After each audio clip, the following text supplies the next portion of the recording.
This is a brand new day that the Lord has made. I'm getting better. My voice is getting better. I want to make a point of correction. I don't be spirit cocoa.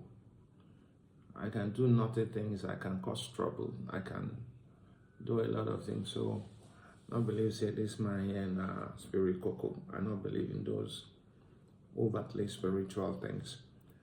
This morning we're going to be talking about speaking in tongues. It's a religious practice, especially in the Pentecostal charismatic Christianity, of uttering unintelligible speech, believed to be by some to be unknown human language, like at Pentecost, or a divine heavenly language, serving as a spiritual gift for self-education, edification, or public worship, often involving faith and divine inspiration rather than learned skill. It can be a private prayer or public phenomenon requiring interpretation, signifying the Holy Spirit's presence. This was first described in Acts on the day of Pentecost. Let me make you people laugh. In 95, 96, the first day I laid hand on somebody, and then somebody was manifesting on the ground. Tom and Jerry not reach me. Now me first run reach ground stairs from 3 floors. I can't stay for down, and they say I need to come. My then brother-in-law, Eugene, was the one that said, come and see what it is done. This is the way you go about it. You should have a mentor in everything you do.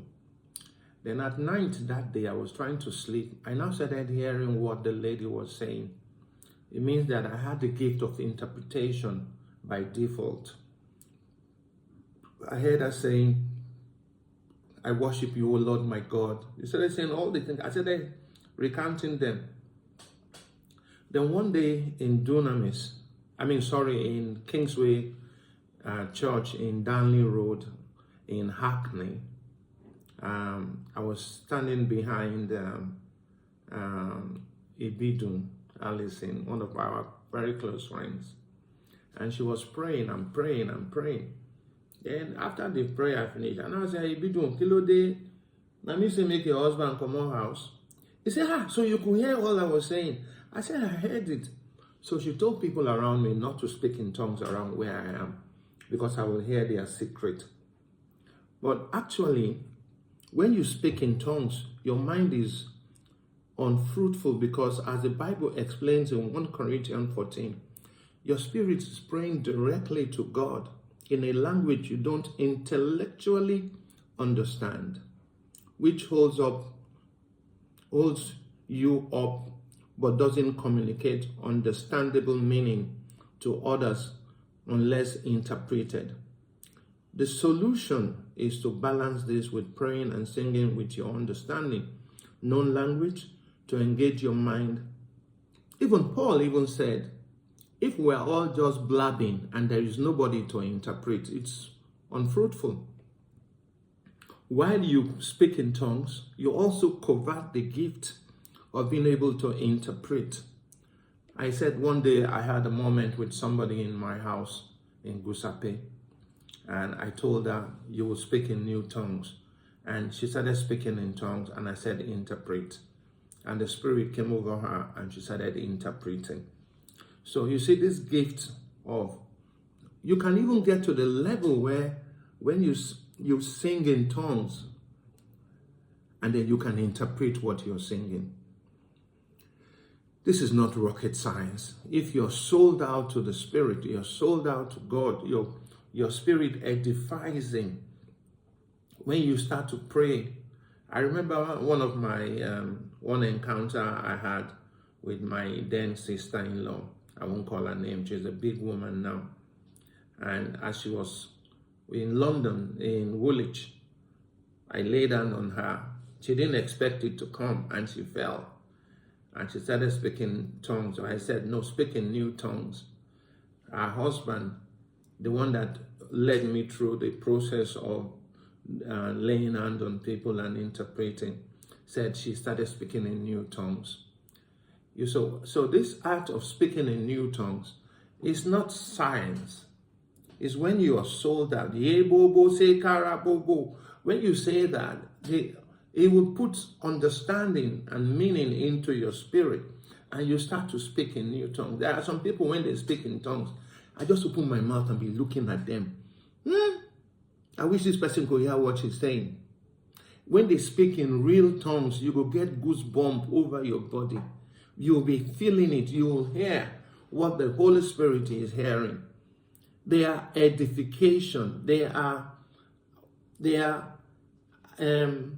uplifting. They are words that you hear, and you will have goosebumps all over your body.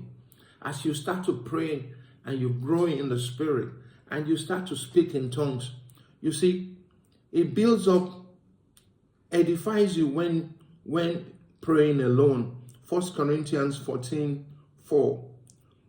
Public can be confusing or sin like madness or unbelievers. The Bible say you don't decrease. 1 Corinthians 14:23. And some believers, the miraculous gifts, including tongue, ceased after the apostolic. That's what some Pentecostals believe. But the Spirit is still dwelling in us. Like I said, you can crave spiritual gifts. At a time, I could only give word of knowledge, word of prophecy in Lagos, then in Medina Estate, my fellowship. I could lay hands, we could do deliverances. Then I now said, but I don't want to do all that. I want to teach the word. I want to hear the word and be able to speak it. So I started coverting it. What you don't have, you covert in the gift, in the Spirit. Some may give offices, teachers, preachers, apostolics, and everything. So if you covert the art of speaking in tongues, God will put it onto you. If you covert the art of being a teacher, He will give you. It's what you ask for that comes forth from within you. So do not limit yourself and say, I can only do this. God, you can do everything through Christ who strengthens you. You can't do it by your own means. So me, some days are the day very naughty for people, my colleagues, my workers know me. Sometimes they need to know when I come to them, I will say, look, you did this and this and this and this. They'll be looking at me. How did this man get to know? It's a word of knowledge. What you don't have, God will give it to you.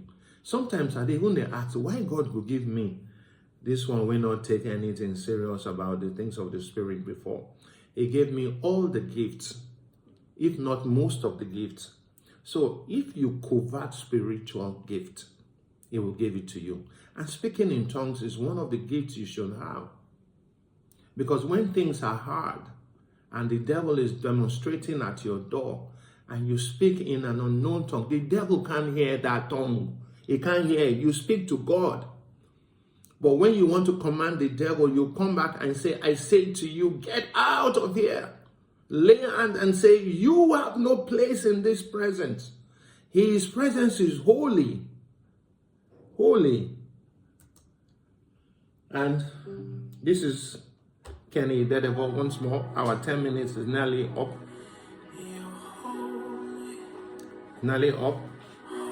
Go to our YouTube. Try and make us important small.